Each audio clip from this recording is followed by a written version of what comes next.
Semakin panjang usia kita, semakin banyak pikiran yang gak penting yang akan kita simpan dalam otak kita. Maksud saya apa sih ngomong ini?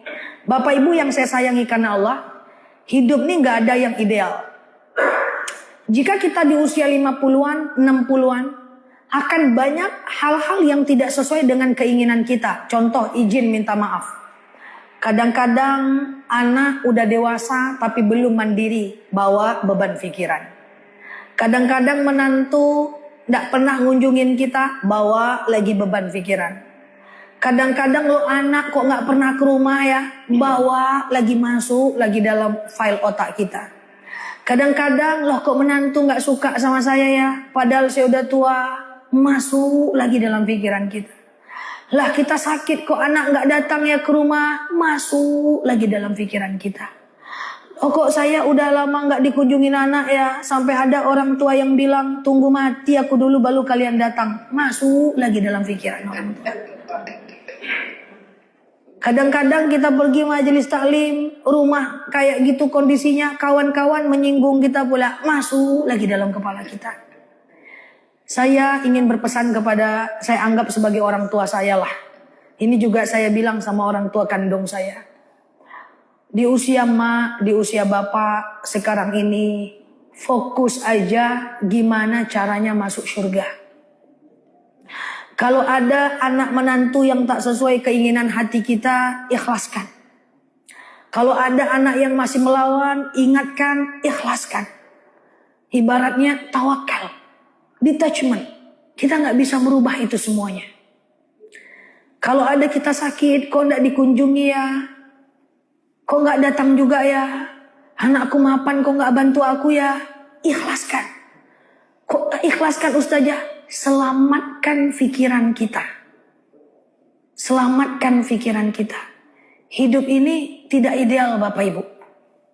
Saya sangat mengkhawatirkan banyak orang tua yang itu mereka pikirkan.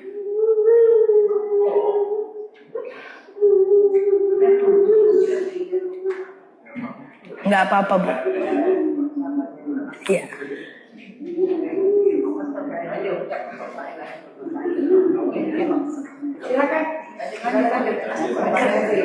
Nanti saya ke sana ya. Aman ya Bu? Insyaallah. Enggak apa-apa.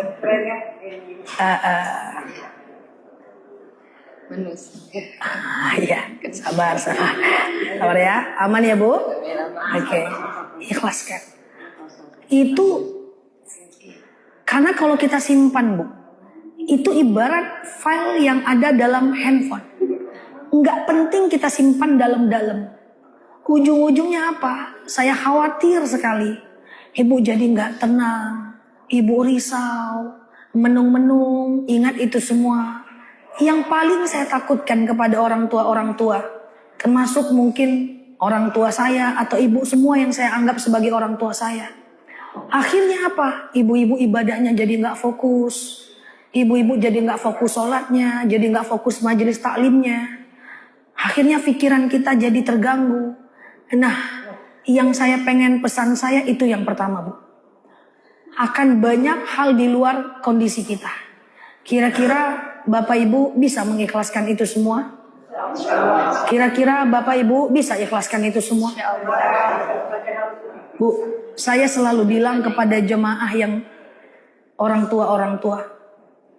Apapun kondisi anak kita, menantu kita, saya izin minta maaf.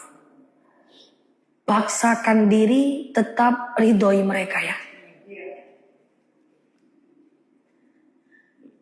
Karena kalau karena sikap mereka kita nggak ridho, kita udah mau meninggal Bapak Ibu. Kalau kita nggak ridho, sengsara hidup mereka pasti Bapak Ibu. Ridhollah ridhol walidain, suhtullah suhtil walidain. Ridho Allah itu bergantung kepada ridhoan ibu-ibu dan bapak-bapak. Yang saya khawatirkan ketika anak Bapak Ibu tidak sesuai dengan apa yang kita inginkan, dia durhaka, gak pernah datang, melawan, gak perhatian, kita marah, kita gak ridho, sengsara mereka.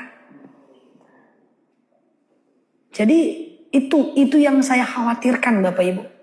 Jadi gak apa-apa kalau ibu ada yang menangis, maafin saya, insya Allah yang saya sampaikan ini Saya rasa ini penting karena sekali-sekali kita bertemu. Sehingga ibu-ibu yang udah di usia 60-an, 50-an itu bisa lebih tenang. Yang nggak penting itu dikeluarkan. Wah, yang ujian-ujian hidup tuh keluarkan semua dari handphone kita, dari kepala kita. Lalu kita akan lebih tenang.